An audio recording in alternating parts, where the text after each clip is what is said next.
충성. 백상 학군 18기 임성철입니다.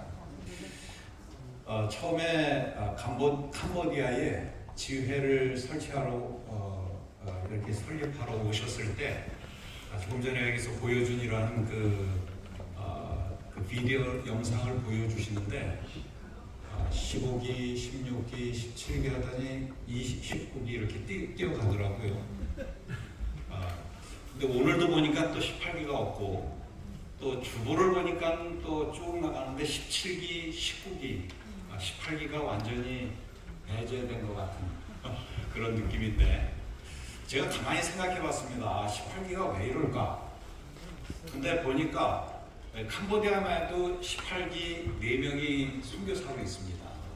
그러니까는 한국에 있지 않고 다 선교사로 하나. 그래서 없는 거지 저들이 미약해서 없는 게 아니구나. 그렇게 생각을 했습니다. 잘 이해한 거죠. 근데 사실 캄보디아에서도 우리 18기 최전방에서 같이 같은 중대에서 있던 같은 소대장 출신을 캄보디아에서 선교사로 같이 만났었습니다. 너무나도 반가워 그랬는데 제가 2년차 시절에 2년차 제가 18기가 80년 임관이니까 79년에 18기 총동문회장을 좀 몇 년 했던 유재룡이라는 친구가 있습니다. 근데 그 유재룡이라는 친구랑 대학교 4학년 때 같이 이런 얘기를 했어요. 야, 우리 오늘부터 우리 둘이서 영어로만 한번 얘기하자. 그래가지고 말도 안 되는데 버스 타고선도 앉아가지고 뭐 그러면서 하여간 영어로 얘기를 둘이서 한참 웃기는 모습, 지금 보면 그거 아마 비디오로 담겨서 되게 웃은 모습인데 그렇게 했던 그 친구랑 제가 군대 이제 소집 해제 받고 저희가 82년에 해제 받았는데 그 친구가 83년에 미국에 가고 제가 84년에 미국에 갔어요. 그래서 지내놓고 이렇게 가만히 보니까 우리 둘이서 말도 안 되는 영어를 가지고선 계속 이렇게 했었는데 둘 다 그렇게 또 미국에 가서 오래 살고 그 친구는 사업적으로 성공을 해서 18기 총동문회장 수년간 하다가 지금은 미국에 가 있고 저 역시 84년에 미국에 가서 일도 하고 그리고 또 미국에서 신학을 하고 미국에서 목회도 하고 그러다가 1995년에 자녀 셋, 아내 하나, 5명이 중국으로 파송을 받았습니다. 그래서 95년부터 지금까지 금년이 2025년이니까 딱 30년이고 아직까지도 축구를 하고 아직까지도 활발하다 생각을 하는데 30년이 되니까 저희 화성교회에서 은퇴 예배를 드려주겠다 그렇게 얘기를 합니다. 그래서 가만히 생각하니까 은퇴 예배가 아니라 퇴임 예배가 더 낫겠다. 아직까지 계속해서 선교지에 남아서 사역을 할 건데 은퇴가 아니라 파송 선교사로서 퇴임하고 사역은 계속하는 걸로 그렇게 마음으로 받아들이기로 했습니다. 그래서 금년 11월 30일이면은 퇴임 예배를 드립니다. 시간이 많이 흘렀고 참 흐르는 속도가 무척 빠릅니다. 이번에 제가 이걸 어떻게 시작을 했죠? 처음에 예, 저에 대한 소개고 아니, 거꾸로 하나? 예. 바로 이번 주에 화요일부터 어제까지 약 650명의 한국 선교사들 모임이 있었습니다.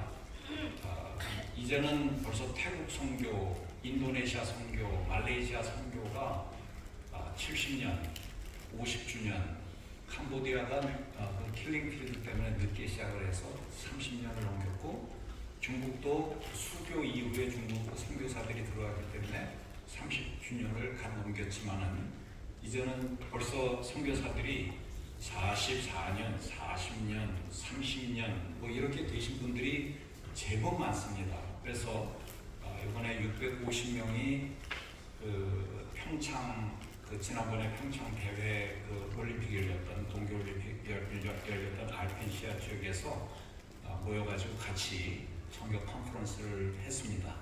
그래서 2명의 주재 강사가 있었는데 제가 그 중에 한 명으로 주재 강의를 맡아서 초청받았고 주재 강의의 내용이 한국 교회 선교 과거와 현재와 미래 되게 무거운 그 주제를 맡아서 좀 몇 달 동안 씨름하면서 준비를 했습니다. 그래서 지난 목요일 날 제가 모든 선교사들 앞에서 이 주제를 놓고 발표를 했었습니다. 제가 오늘 이렇게 초청을 받게 된 계기가 지난 주에 성균관대학교 알기원 모임에 참석을 했었습니다. 왜 참석을 했는데 참석 후에 식사하고 그러면서 중국 얘기가 나온 거예요. 그래서 중국 얘기가 나와서 정치적인 시각으로만 중국을 바라보시면서 말씀을 하시길래 제가 중국 선교사 출신인데 아무래도 이거는 내가 좀 말씀을 드려야 되겠다 해가지고 저의 입장을 좀 말씀을 드렸었는데 그때 우리 팔기 선배님 장로님께서 이것을 우리가 같이 좀 들으면 좋겠다. 이게 계기가 돼서 제가 오늘 이 자리에 서게 된 겁니다. 사실은 제가 ROTC 장교 출신이지만은 미국에 끝나자마자 미국에 가고 미국에서 모이는 ROTC 모임을 가보면은 항상 술판이에요. 그래서 가서 앉아있기도 좀 불편하고 또 같이 섞일 수도 없고 그래서 그냥 자연스럽게 계속 ROTC 모임이다 그러면 계속 좀 피해왔던 모임이었습니다. 그런데 오래전에 한번 어쩌다 한국을 방문했을 때 최원선 장로님이 영락교회 모이는데 한번 좀 와보라고 그래서 제가 갔더니 그때 또 우연하게 소개를 하는데 다 장군 출신 소개하더라고요. 무슨 소장님 뭐 일기인데 뭔데 그래서 이 알기원 모임이 이게 장군들이나 이렇게 좀 장기 복무했던 분들의 모임인가? 그래가지고 또 그때부터 또 알기원조차도 제가 잘 출석을 안 했었는데 요번에 그 캄보디아에 이 모임을 갖게 되고 12기 선배님 되시는 분이 캄보디아 장로회 신학교에 그 총장으로 계시는데 김재호 장로님이신데 저를 아주 뭐 강하게 또 이렇게 미루셔서 제가 부족하지만은 초대 지회장이 되고 그리고서는 같이 소수지만은 같이 독려해서 얼마 전에 CM립에서 1박 2일 수련회도 갖기를 가졌었습니다. 해외에 살고 있고 또 선교사들 출신이고 그러니까 또 서로 다른 사람들에게 말하기 어려운 부분도 우리가 또 학군 장교 출신이고 격이 없다 보니까 좀 더 많은 깊이 있는 심적 대화를 할 수 있는 그러한 관계인 것 같아서 참 좋다 그런 생각을 합니다. 저희 한국 그 선교에 대해서 제가 어저께 저녁에 앉아가지고 우리 알기원에서 내가 이 강의를 하는데 좀 요번에 선교사들 앞에서 했던 그 내용에서 상당수를 좀 삭제해서 강의해야 되지 않을까 그렇게 생각을 하면서 제가 오다 보니까 그래도 대한민국의 장교 출신들이고 다들 장로님들이고 목사님들인데 굳이 이것을 삭제할 필요가 있을까? 그렇지만 또 제한된 시간이니까는 제가 빠른 속도로 여러분들과 함께 선교사의 입장에서 여러분들에게 지금 선교의 트렌드, 선교의 흐름, 지금의 시대에 우리가 어떻게 이 세상을 바라봐야 될 것인가? 오늘 우리 그 시국이 선배님 목사님께서 설교하셨듯이 우리 하나님께서 다 연주하는 것이지만 그러나 우리들이 어떠한 시각으로 어떠한 관점으로 이 세대를 바라보고 선교를 바라보고 어떻게 참여하고 어떻게 기도하며 어떻게 백업 기도를 하면서 참여할 것인가 그 부분을 놓고 제가 같이 한번 말씀을 나누려고 합니다. 예, 이거 좀 다시 펴주실까요? 여러분들 여기에서 퀘스천 마크에 들어갈 답을 금방 찾으실 수 있죠. 금방 찾잖아요. 패턴이잖아요. 이쪽에서 왼쪽으로 보고 또 위에서 아래로 보면은 답은 그냥 정사각형의 답이 금방 나옵니다. 여러분들 이것도 역시 우리의 논리적인 사고를 요구하는 건데 수박 10kg, 얼음 10kg, 10시간 뒤 시선은 어느 쪽으로 기울어 있을까요? 수박 쪽으로 기울어 있을 것 같다 손 들어보시고 얼음 쪽으로 기울어 것 같다 손 들어보시고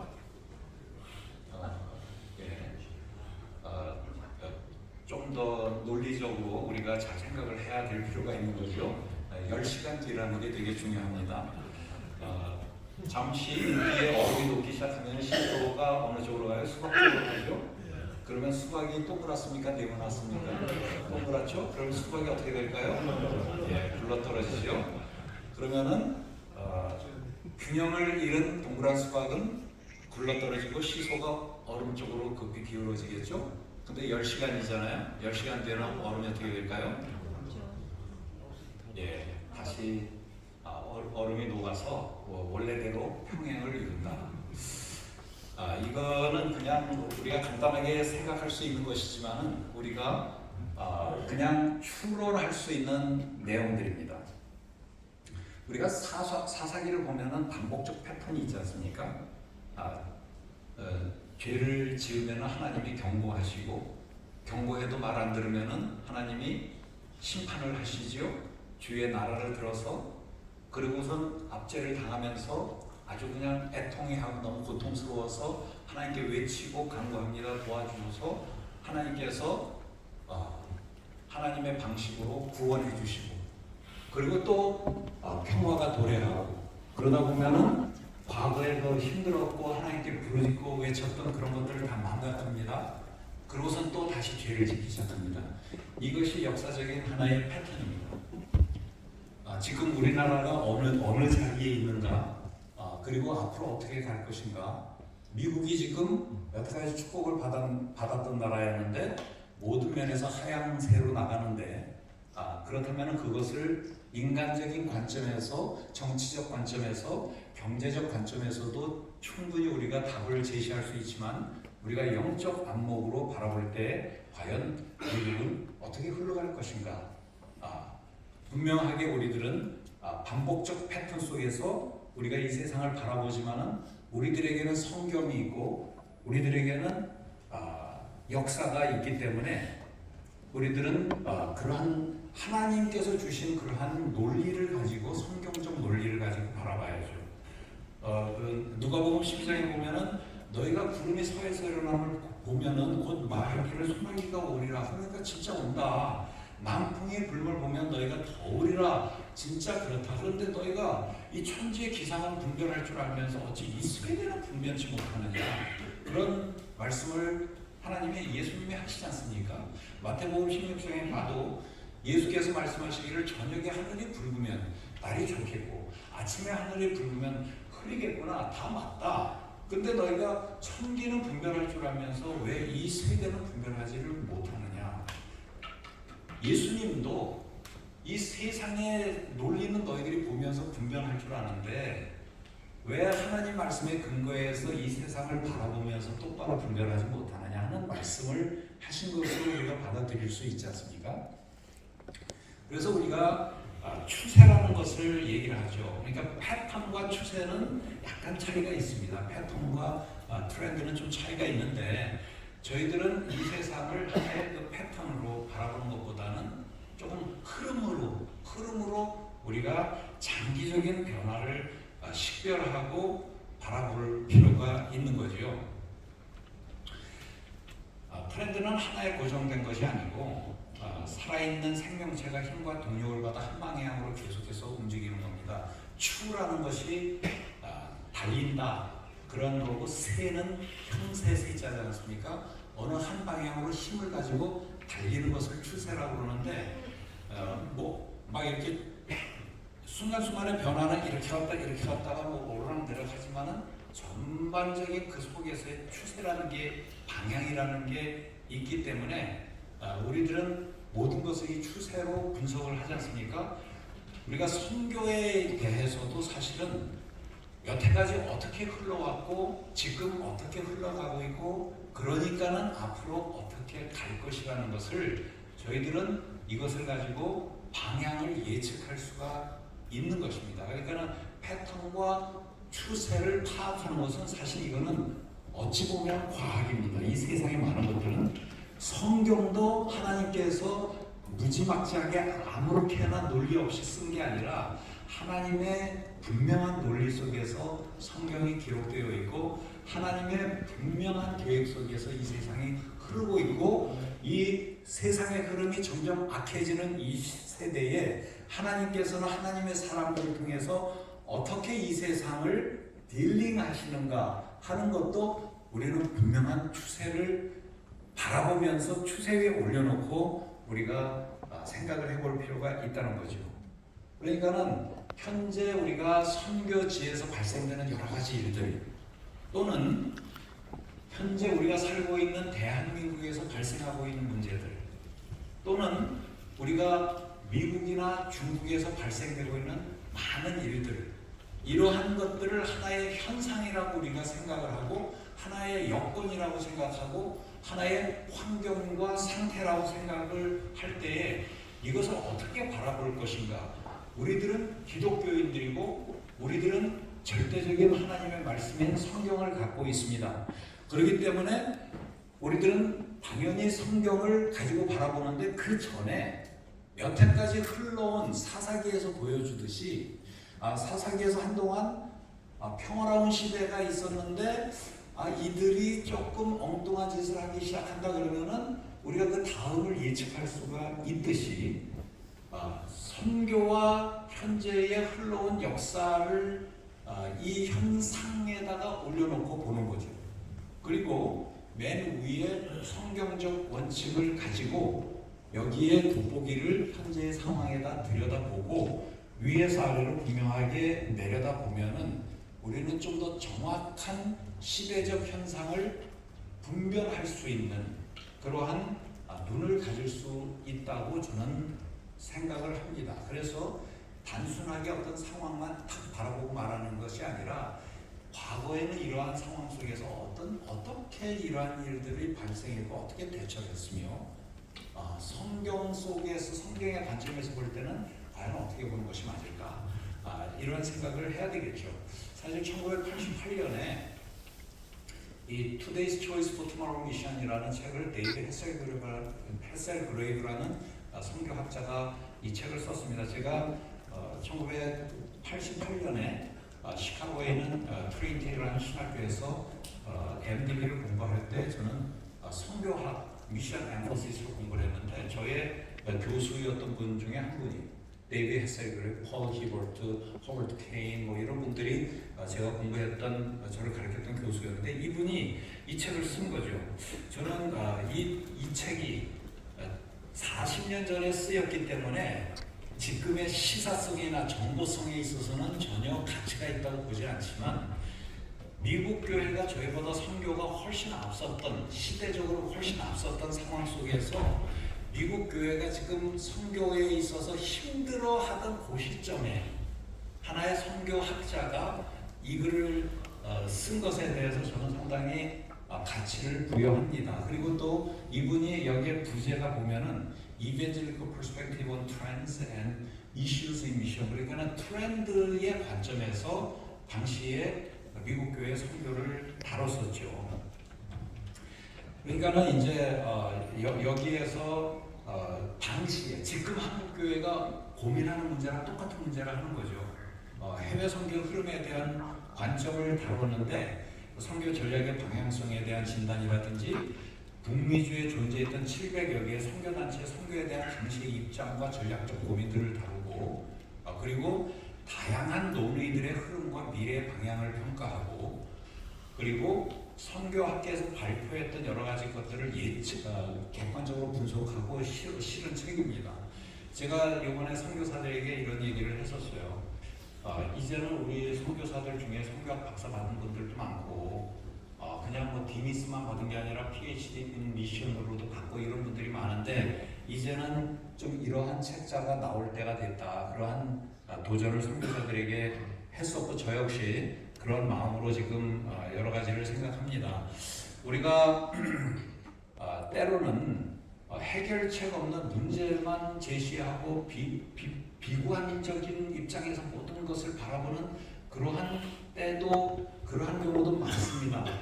그런데 사실 그러다 보면은 주위에 있는 사람들이 너무 비관적으로 얘기하니까 그러면 하지 말아야 되나? 포기해야 되나? 뭐 이렇게 생각을 그렇게 이끌어 나갈 때도 사실 있습니다. 이것도 바람직하지 않지만 괜찮아 앞으로 다 잘 될 거야. 우리 하나님께서 주도하시니까 다 잘 될 거야. 그러나 언젠가 진실이 드러날 때는 상당히 힘든 상황으로 들어갈 수도 있게 됩니다. 그래서 우리가 선교 사역을 하는 데 있어서 가장 큰 장애물이 뭐냐? 사실은 오늘의 모든 사실을 온전하게 공개적으로 직면하지 못하거나 그걸 꺼리는 태도라고 저는 생각을 합니다. 이미 이 당시에도 미국 교회에서도 많은 것을 숨겼더라고요. 숨기면서 좋은 것만 얘기하는 거예요. 그래서 1980년대에 나왔던 미국의 사파가 Should we tell them the truth or should we make them happy?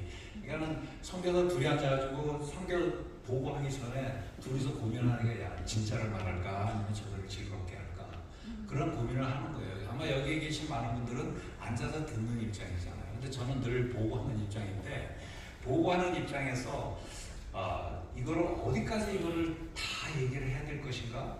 이 얘기를 하면 실망하시겠지. 뭐 이런 부분도 사실이 있거든요. 근데 이러한 것들을 우리가 사실은 사실로 직면할 수 있어야 되는 건데 그러지 못할 때가 많은 거죠. 재밌는 게 1980년에 복음주의 출판사 미국에서 새 선교 시리즈 기획안을 만들면서 그 잠재적인 저자들에게 어떤 편지를 보냈냐면 우리가 새 선교 시리즈 기획안을 하려고 그러는데 우리가 부탁한다.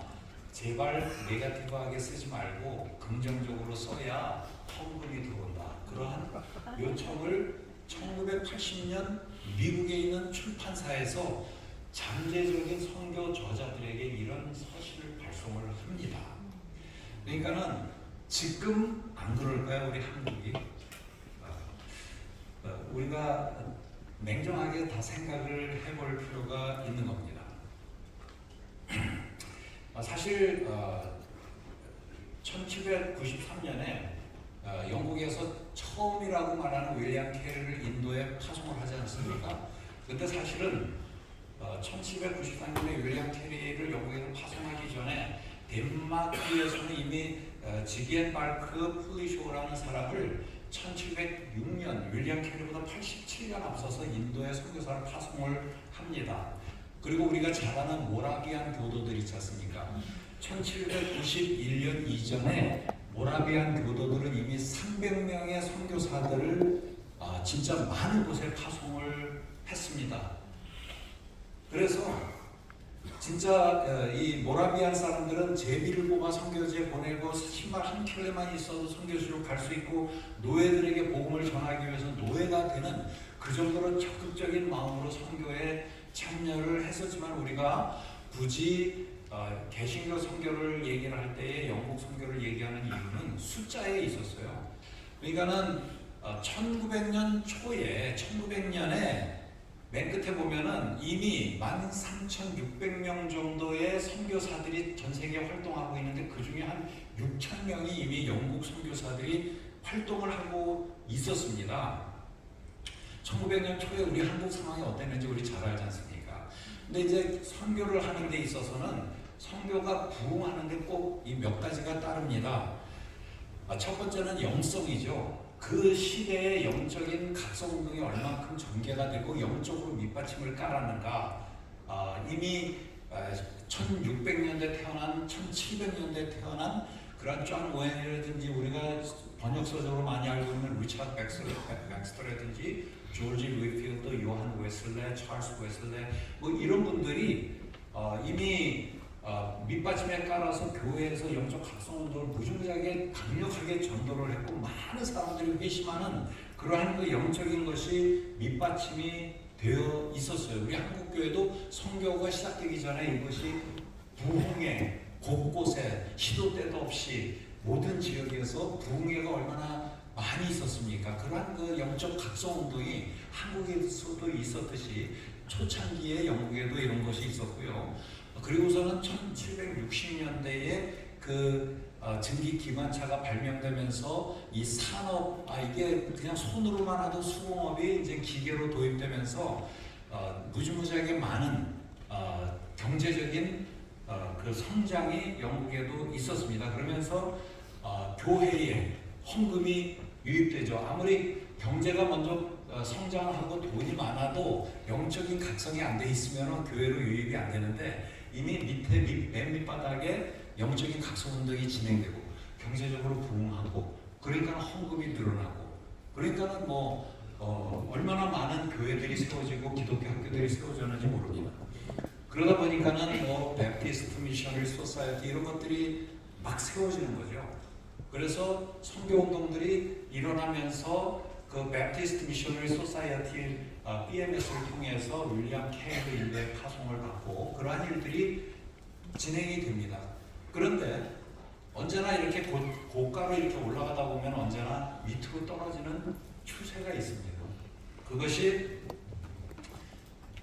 이제 옥스 브릿지 문화라는 것이 영국에 어디에서 생기냐면은 전방에 나가 있는 선교사들을 후원하는 후방 선교국에서 문제가 생기는 거예요.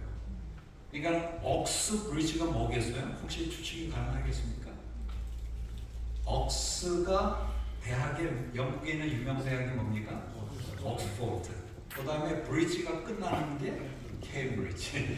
그러니까는 어느 시점부터 이 사람들이 어떤 생각들을 하냐면은 이게 본부 운영이 너무 이 아마추어리즘에 빠져 있다. 이래가지고 어떻게 나가 있는 선교사들을 돕겠느냐. 그러면서 지식층들을 도입해서 엘리트들을 이 사무실에 앉히면서 제대로 우리 후원해보자. 그런 좋은 의도로 시작이 되는데 이게 또 관료화로 지식화로 엘리트화로 가면서 이제는 똑똑한 사람이 뒤에 앉아 있으니까는 앞에 나가 있는 사람들을 어떻게 하겠어요? 컨트롤하기 시작합니다. 그러한 일들이 발생하면서 전방과 후방의 교신이 어려워지고 마음 놓고 대화를 하면은 그것을 우습게 여기고 비웃음을 당하는 그러한 일들로 진행이 되면서 완전히 선교 공부와 선교 현장 사이에 괴리가 생기기 시작을 하고 이 뒤에서는 이제는 정치가 시작이 됩니다. 누구를 선교국장으로 뽑을까? 누구를 사무총장으로 뽑을까? 그 사람 어디 출신이야? 옥스포드야? 케임브리지야? 그거 아니야? 그러면 안 돼. 이런 식의 문제들이 생기면서 사실은 상당히 영국 선교가 어려워지기 시작을 합니다. 그래서 현장에서 있는 사람들과 본부와 대화가 안 되고 또 자유주의와 보수주의 신학적 논쟁이 있고 그러면서 엎친데겹친격으로 장기 불황이 들어오고 1900년 초에 1차 세계대전이 터지면서 사실은 한 1930년, 50년대에는 다 철수들을 하면서 약 130년, 1800년에 시작해서 1930년, 한 130년에 해가 지지 않는 영국의 선교가 사실은 거의 막을 내립니다. 지금도 우리가 영국 선교사가 없다고 할 수는 없지만은 영국 교회의 전체 인구의 1.5%가 교회 출석하는 사람들입니다. 그러니까는 영국은 기독교적으로도 선교는 물론이고 기독교적으로도 거의 해가 졌다. 그렇게 생각할 수 있는 거죠. 저는 개인에게도 가정에게도 그리고 사업에도 하나님의 일에 참여하는 자들에게는 촛대라는 것이 참 중요하다 그렇게 생각을 합니다. 저희들에게도 촛대가 있으니까 불이 아직 켜져 있고 아직 생명이 있고 살아 숨쉴 수가 있듯이 내 개인의 하는 모든 일에도 촛대가 있고 이전에는 잘 됐는데 지금은 왜 어려울까? 우리 가정이 옛날엔 이랬는데 지금은 왜 이럴까? 우리 교회가 옛날엔 이랬는데 지금은 왜 이럴까? 뭐 이런 여러 가지들이 있지 않습니까? 이 촛대의 움직임을 우리가 분명하게 생각을 해야 되는 거예요. 예수님께서 하나님께서 요한계시록을 통해서 촛대라는 말을 분명하게 언급하셨기 때문에 저는 이 영국에 주셨던 당시의 상황적으로 선교의 촛대를 하나님께서는 이러한 여러 가지 상황 속에서 옮기셨다 이렇게 저는 봅니다. 그래서 그 다음으로 흘러가는 것이 미국이죠.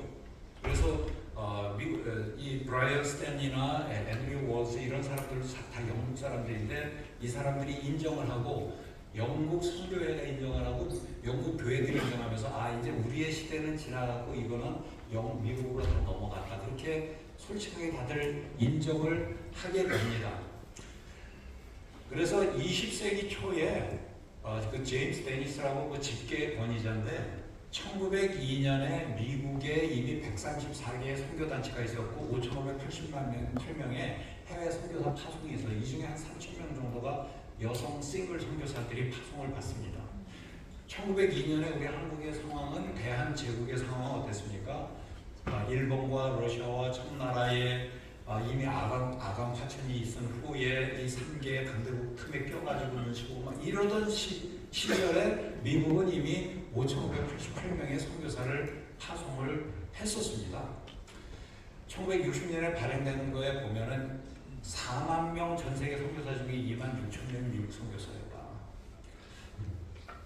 그리고 이 숫자를 보면은 참 그런 게 1960년에 우리 한국의 1인당 1년 국민소득이 82불이었습니다. 근데 영국이 1인당 국민소득이 1,300불이었고요.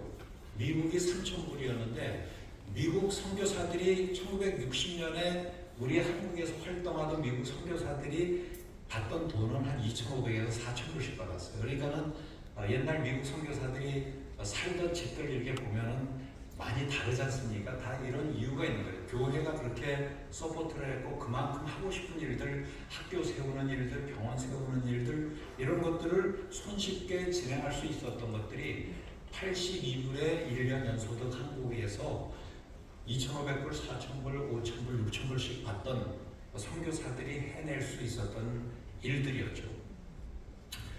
그런데 이제 역시 영국과 마찬가지로 미국도 이렇게 올라가다가 떨어지기 시작을 합니다. 그 첫 번째가 언제나 오는 게 행정관료예요.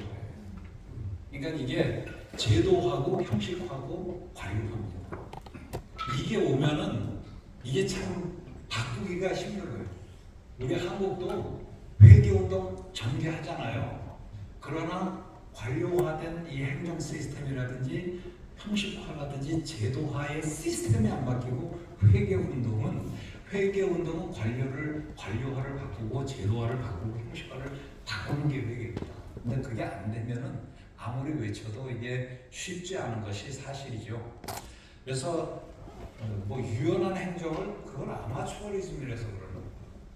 그래서 계층적 의사 결정 구조, 표준화된 보고 체계, 복잡한 정책 매뉴얼 이런 것들이 나오면서 프로페셔널리즘으로 자꾸만 바꾸려고 하는 거죠.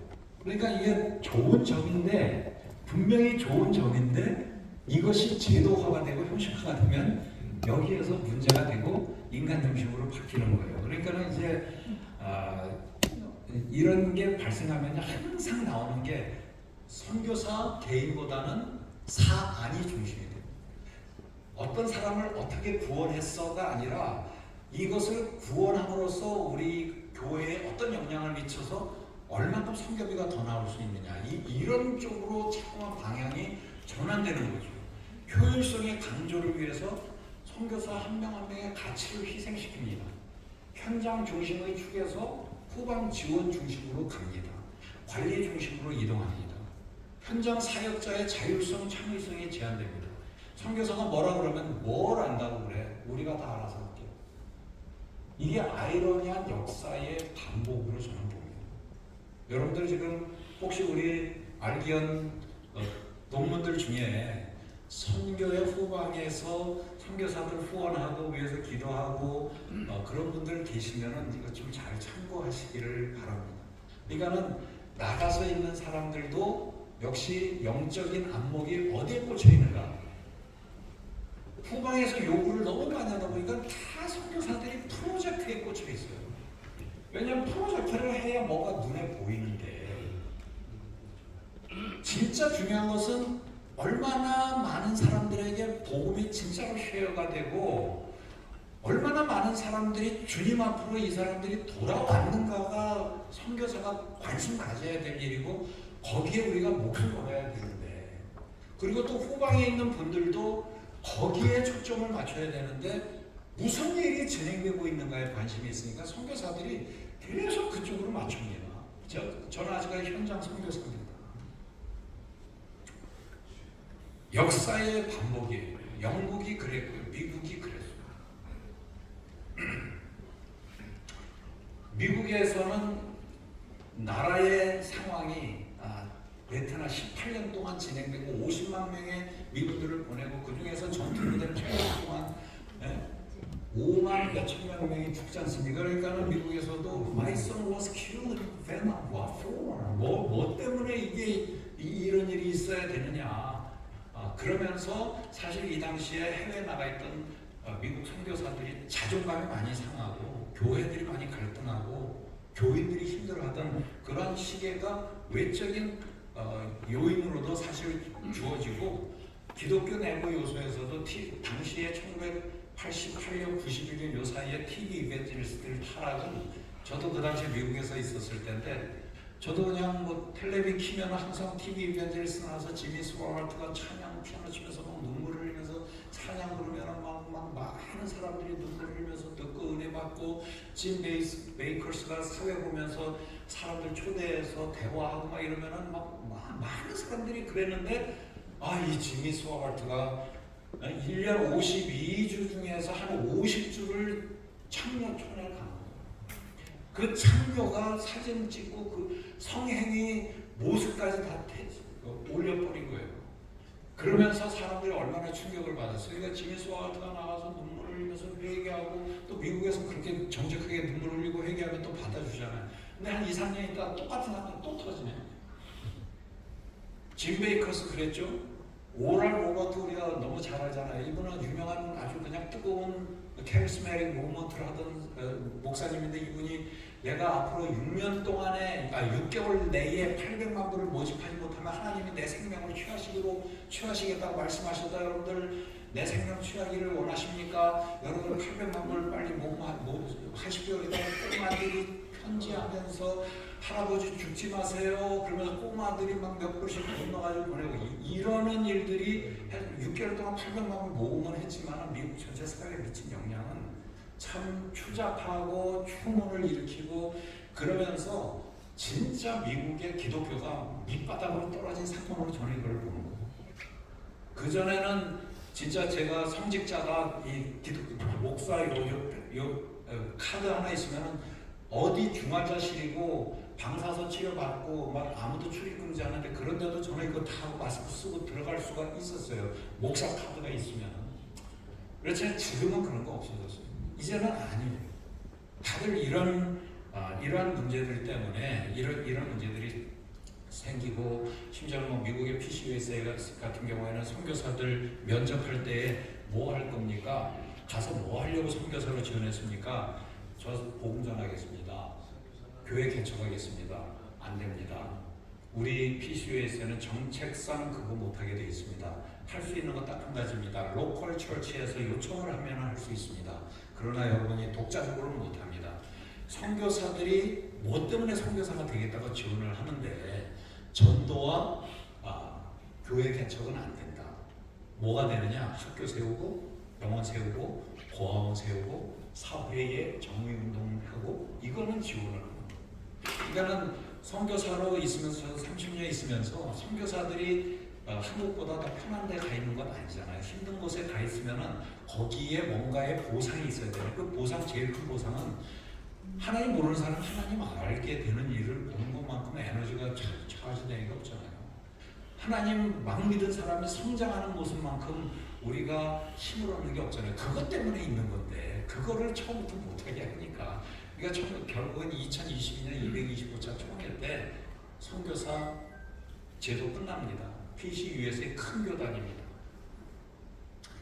그러니까 이제 이러한 노력이 있었지만은 미국에서는 선교 재편을 노력하는 시도가 있어서 영국은 그냥 끝납니다. 그런데 미국은 1950년, 80년 사이에 선교 재편 운동을 시도를 하고 우리가 그 유명한 얼바나 샴페인에서 모이는 IBF 중심으로 해가지고 몇만 명이 모여가지고 선교 대회를 하고 거기에서 얼마나 많은 사람들이 단기 선교 헌신하고 장기 선교 헌신하고 이게 교회가 힘들어질 때 비제도적인 곳에서 뜨거운 영성운동이 발생을 합니다. 그래서 감독의 자리가 아니라 리더가 코치와 촉진자 역할을 하고 그러면서 이 사람들이 이제 글로벌 노스, 옛날엔 유럽 대부분에서 선교가 나갔기 때문에 글로벌 노스라고 그러는데 이제 미국 교회도 이제는 더 이상 북미주가 아니라 남미주도 좋다, 아시아도 좋다, 글로벌 노스가 아니라 글로벌 사우스와 같이 가는 거다. 모두가 모두에게 어디에서나 어디로나 everywhere, from everywhere to everywhere 이런 시대에 우리가 온 거다. 함께 하는 거다. 이러한 마음을 고쳐먹습니다. 마음을 고쳐먹는 시간을 갖고 사실은 이때에 1960년, 70년, 그 다음에 80년대에 이 사람들이 이 마음을 여니까 다른 세계가 보이는 거예요. 근데 이렇게 보니까 저기 저 한국교회가 있는데 뜨겁고 헌금 많이 하고 선교 헌신자가 많네? 그러면서 앞다투어서 미국에 있는 국제선교부가 한국에 와서 코리아 데스크를 엽니다. 여러분들 이거는 잘 심각하게 들어야 되는 거예요. 우리가 끝까지 할 수 있는 게 아니구나라는 것을 생각하면서 어디와 이제는 손을 잡고 협력해야 되나? 저기 보니까는 홍콩 꼼꼼한 사람들이네. 싱가포르 사람들 꼼꼼하네. 여러분들 홍콩 사람, 싱가포르 사람들하고 앉아서 대화해보면 알잖아요. 노트 탁 꺼내면 깨알만한 글씨로 탁 적고 스케줄 관리하고 그러니까는 미국 사람들이 그걸 보고 사무와 행정은 홍콩과 싱가포르로 가야겠네. 그러고선 사무실 본사는 그쪽으로 보냅니다. 근데 모집 선교사를 동원하고 선교 헌금 모집은 한국으로 보냅니다. 한국 사람들은 오면은 환영이니까 필요해? 바쁘잖아요. 그 당시에 한국 교회가 얼마나 많은 그 국제 기구를 먹여 살렸는지 모르겠어요. 그렇지만 그들은 미리 손을 잡은 거죠. 우리 한국 교회는 1979년에 93명 선교사 파송합니다. 2019년에 28,000명을 선교사로 파송합니다. 2007년에 매년 2,800명, 2011년에 2,886명, 그러다가 통계적으로 재정리하는데 2016년에 선교사 증원 0명, 2018년에 46명, 이런 식으로 이제는 선교사들이 1000단위, 500단위가 아니라 이제는 10단위로 떨어졌고 거기에 따라서 은퇴하는 분들이 이제 많아지고 있는 중에 있습니다. 2009년에 한국이 19,140달러 일대 1인당 1년 국민소득이 2445명을 파송합니다. 2019년에 31,902달러일 때 28,000명을 선교사로 파송합니다. 여기까지는 국민소득과 선교사 수가 거의 같이 갑니다. 2025년 금년에 IMF 전망 34,640불인데 선교사 수도 34,000명이 돼야죠. 근데 선교사 수는 지금 2만 명으로 감소되고 있습니다. 더 이상 한국에도 적용되는 것이 경제 성장과 선교사 수가 이제는 비례해서 가지 않는다라는 통계가 지금 이미 나오고 있습니다. 왜 한국의 기독교가 점점 감소하고 한국 선교가 점점 힘들어지는가? 한국 교회 전체 개신교 10명 중 4명이 매주 교회에 가지 않는다는 한국 갤럽의 통계가 있습니다. 청소년 조사에서 34%는 나는 지금은 부모 때문에 나가지만은 나는 성인이 되면 교회를 안 나갈 거다. 이게 기독교에 대한 감정 온도가요, 5명 중 2명이 그냥 싫다가 아니라 매우 싫다. 40%가 한국 교회 얘기를 하면은 매우 싫다. 한 선교사가 저한테 와가지고 그래요. 제가 한국에 나가가지고 택시를 타는데 얼마나 기사랑 재밌게 얘기를 하고 있는데, 근데 뭐 하세요? 그래서 선교사입니다. 그러니까 그때부터 대화를 딱 끊더래요. 그냥 딱 멈추더라는 거예요. 그래서 와, 그 온도가 뜨겁던데요. 그거를 저한테 얘기하는 것을 제가 들었습니다. 기독교 윤리 실천운동 한국 리서치 통계의 74%가 한국 교회를 신뢰하지 않는 거예요. 여러 가지 이유가 있겠죠. 뭐 여러분들 이미 다 알고 계시는 내용이죠. 근데 사실은 선교에 관심을 가진 분들조차도 이게 생각해볼 만한 통계가 2023년, 24년에 평균 교회 예산 보통 교회에서 9%가 선교비를 지출이 되는데 164개 선교단체 연간 재정이 2023년, 2024년에 96억이 줄어든 것을 통계적으로 나온 거예요. 근데 이게 어디로 96억이 갔는가? 선교단체로 간 비용이 1975억인데 12개의 NGO로 들어간 돈이 817억이에요. 그러니까는 1994년에 NGO가 처음 NGO도 우리가 후원하자 해서 교회에서 나간 게 1.8%가 NGO에 나갔는데 지금 30년이 지난 지금은 27% 817억이 NGO로 들어갑니다. 근데 그 이유 중에 하나를 크게 두 개로 보는 게 단순 전도에서 홀리스틱으로 구제와 함께 가는 거다. 긍정적인 면은 그렇지만 부정적인 면에서는 이제는 선교사들 못 믿겠다. 선교 단체 못 믿겠다. 너무 불투명하다. NGO는 훨씬 더 투명하고 NGO는 홍보팀이 무지무지하게 막강합니다. 그들이 받는 월급 적지 않습니다. 근데 그 NGO 너무 확실한 AS 보장을 해주는 거예요. 후원을 한 만큼 확실한 AS 보장을 하는 거예요. 선교사도 그렇게 못하고 선교단체 그렇게 못합니다. 그러니까 이제 이러한 상황에서 있고, 그 다음에 이제 이거는 뭐 여러분들하고는 크게 관계가 있는 건 아니지만은 지금 선교 후방에서 관리를 하는 행정 책임자들, KWMA라든지 MF라든지 이런 데에 이분들이 다들 노화가 되고 거버넌스의 파워가 너무 세졌습니다. 그래서 이 뭐 GMS 예를 들어서 뭐 총회 선교국에 있는 선교사가 저쪽 나가 있는데 선교국장이 지금 이런 문제가 있다 그 말하면은 선교국장이 그 사람 파송교회에다 얘기해가지고 이 사람 아닌 것 같습니다. 그러면 자르는 거예요. 그게 무섭습니다. 선교사들한테는. 근데 그러한 것들이 후방에 이렇게 딱 버티고 있으면서 바뀌지 않고 그러한 상황이 사실은 현실적인 상황입니다. 선교사기를 제가 너무 들춰내면 안 되는데 그런 상황에 있고, 사실 제가 이번에 이걸 하면서 조금 강력한 톤으로 제가 사실은 지적을 했습니다. 근데 이렇게 이미 제도화된 건요, 강력한 톤으로 핵폭탄급을 터뜨리지 않으면 잘 안 바뀝니다. 그냥 귀로 듣고 그냥 나가는 거예요. 그리고 선교를 후원하는 여러분들, 선교를 하고 있는 선교사들이 매너리즘에서 탈출을 해야 돼요. 이게 진짜 중요한 겁니다. 그러니까는 조금 전에 말씀드렸듯이 후방에서 단기팀 많이 나가잖아요. 여러분들 지금 단기 선교 안 나가신 분들 거의 없을 거예요. 근데 제가 30년 전에 처음 단기 선교 왔을 때 제가 받아본 분들하고 지금은 저는 단기팀을 안 받은 지 12년이 넘었어요. 안 받습니다. 근데 단기팀에 오는 분들의 마음이요 아주 다릅니다. 이미 이제는 한번 가보고 뭐 벌써 다 선교사처럼 또 얘기하고 그리고서는 뭐 3일 왔으니까 3일은 좀 놀아야지. 그것도 제공 안 해. 예. 그래서 그 제공 안 하면요 잘려요, 잘못하면은. 그러니까는 너무 그런 것조차도 너무 이렇게 올드화된 거예요. 매너리즘화된 거예요. 근데 진짜 선교에 대해서는 뭐예요?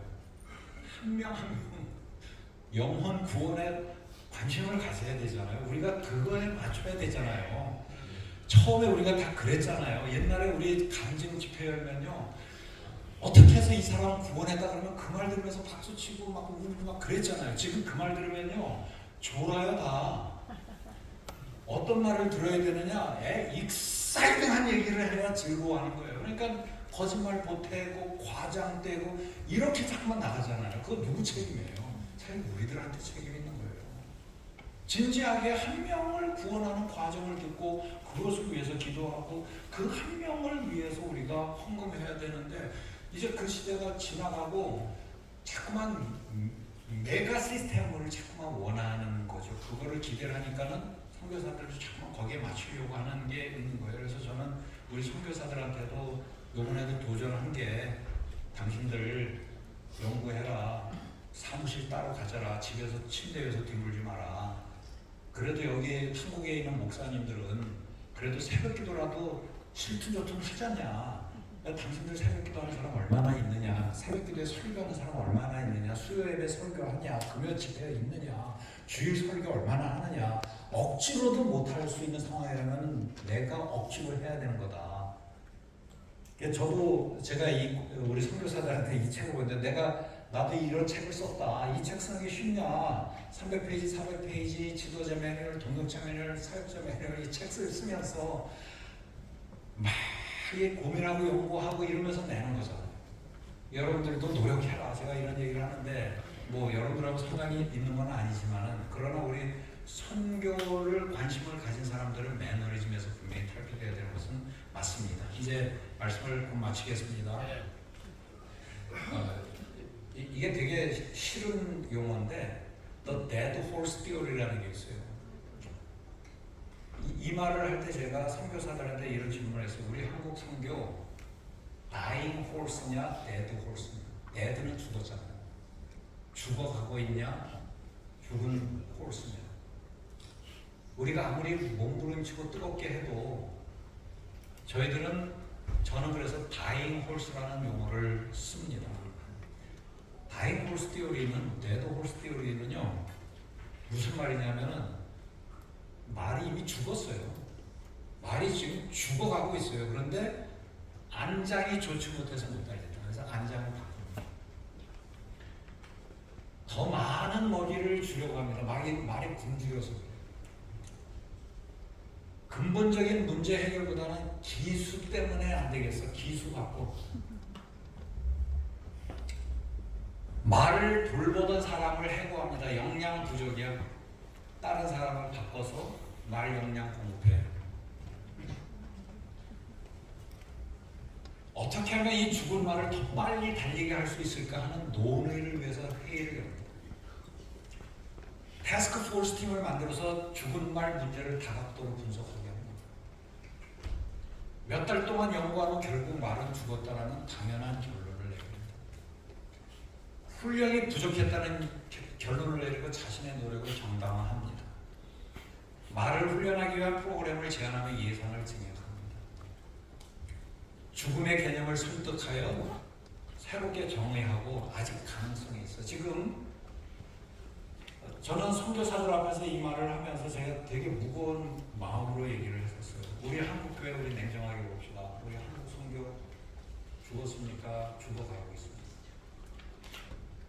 안장 바꾼다고 됩니까? 기수 바꾼다고 됩니까? 사료 더 준다고 됩니까? 언제까지 연구만 하겠습니까? 그래서 우리들 똑같이 이 부분을 놓고 고민을 해야 될 것을 도전하고, 그리고 사실은 제가 이제 진짜 마지막으로 하는 것은, 영국에서 미국으로 넘어가고 초대가 미국에서 한국으로 넘어왔어요. 그 그리고서 한국 교회가 엄청나게 올라갔어요. 한 선교 한국 하면은 몇천 명이 모여서 선교 운동을 했었습니다. 지금은 1000명도 안 됩니다.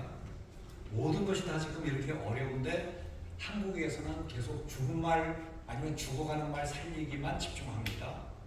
죽어가는 말 살릴 수 있죠. 그러나 우리는 냉정하게 다음 주자를 바라봐야 되는 거죠. 미국 교회가 한국 교회를 바라보고 영국 교회가 미국 교회를 바라봤듯이 지금은 어디를 바라봐야 될 것인가? 브라질에서 선교사 엄청나게 많이 나옵니다. 필리핀에서 선교사들 지금 엄청나게 많이 나옵니다. 아프리카 수단에서 선교사들 많이 나옵니다. 그런데 그 나라들은 하나의 공통점이 있어요. 어떤 공통점이 있냐면 텐트 메이커 선교사들을 거의 다 보냅니다. 왜냐하면 아직까지 그 나라에서는 선교사들을 보내고 후원할 수 있는 능력, 여력들이 안 됩니다. 필리핀에서 나온 그 많은 선교사들이 대부분이 다 풀타임으로 일을 하고 남은 시간으로 사역에 참여하기 때문에 그 나라의 언어도 제대로 습득하지 못하고 영어로만 하는 사람들이 많습니다. 근데 무서운 속도로 나오는 교회가 있습니다. 그게 중국 교회입니다. 저희 캄보디아만 해도 지금 풀타임으로 직업을 갖지 않고 풀타임으로 선교하는 사람들이 100명이 됩니다. 100명의 중국 선교사들이 캄보디아에 이미 파송을 받고 있고 계속해서 나오고 중국 교회가 지금 단기 선교로 나옵니다. 그래서 저희가 다른 한국에서 오는 거는 안 받아도 중국에서 오는 선교, 단기 선교는 제가 받습니다. 왜냐하면 교육적 차원에서 제가 해줘야 되고 도와줘야 될 대상이라 생각하기 때문에 그들을 받습니다. 서안에서 옛날 장안 서안교회에서 이제 이번 8월 달에도 이제 또 오는데 그런 사람들은 젊은 엘리트들이 옵니다. 다 자비 들여서 오고 그분들에게는 저희가 지금 몇 년을 해주면서 저 개인적으로 100불도 안 받았어요. 우리 단체에 있는 중국인 선교사들에게는 도움을 주고 가요. 그러면 중국인 선교사한테 그렇게 도움을 주면 되잖아요. 저희가 2009년에 저희 단체에서 8명의 중국인들을 캄보디아에 선교사로 파송을 했습니다. 그래서 저도 캄보디아로 가게 된 거예요. 전략적으로. 그러니까는 지금 중국 선교사들이 무수하게 쏟아져 나오는데 지금 시진핑이 들어와서 통치를 하고 있지 않습니까? 저는 이 통치는 결코 길지 않고 하나님이 이를 통해서 지금 중국 교회를 다시 재정비시키고 있어요. 여러분들 모택동을 통해서 중국을 어떻게 바꿨냐면 진짜 말이 통하지 않는 방언이 가득했던 나라잖아요.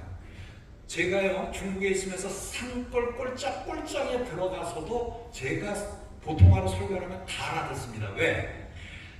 그 꼴짝꼴짝까지 전기가 다 들어가 있고 그 꼴짝꼴짝까지 텔레비전이 다 들어가 있어요. 그래서 텔레비전은 다 보통화예요. 그러니까 이 사람들이 듣는 건 보통화로 듣고 말은 방언으로 하는 거예요. 그러니까 제가 가면 보통화로 설교하는 건 다 알아들어. 근데 이분들이 질문하면 제가 잘 못 알아들어요. 힘들어요. 방언으로 얘기하니까. 언어를 통일시켰어요. 복음을 위해서 전초 작업을 쫙 깔아놓은 겁니다. 사상을 다 통일시켰어요. 그래서 싹 백지로 만들었어요.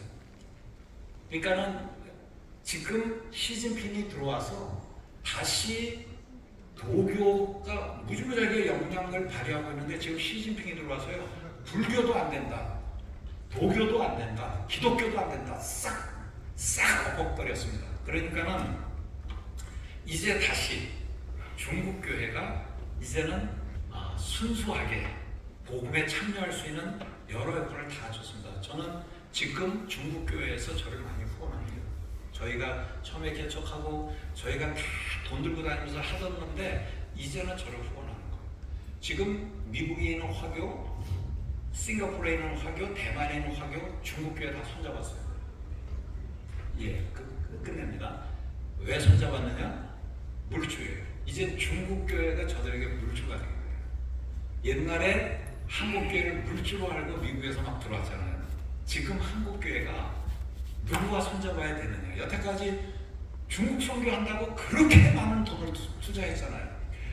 연병과기대에 수백억 들였어요. 제가 어저께 연병과기대 분하고 만났는데 문 닫았어요. 연병과기대. 수백억 들여서 문 닫았잖아요. 앞으로 우리가 이상한 데 들어가면 안 돼요. 이제는 저들하고 손잡고 우리가 중국 선교가 아니라 이제 선교 중국, 저들과 함께 나가야 되는 그런 쪽으로 저는 앞으로의 메인 주자를 보고 있습니다. 네, 너무 긴 시간, 원래 30분 주셨는데 더 해도 될 줄 알고 좀 더 길게 했습니다. 네, 여기까지 하겠습니다. 감사합니다.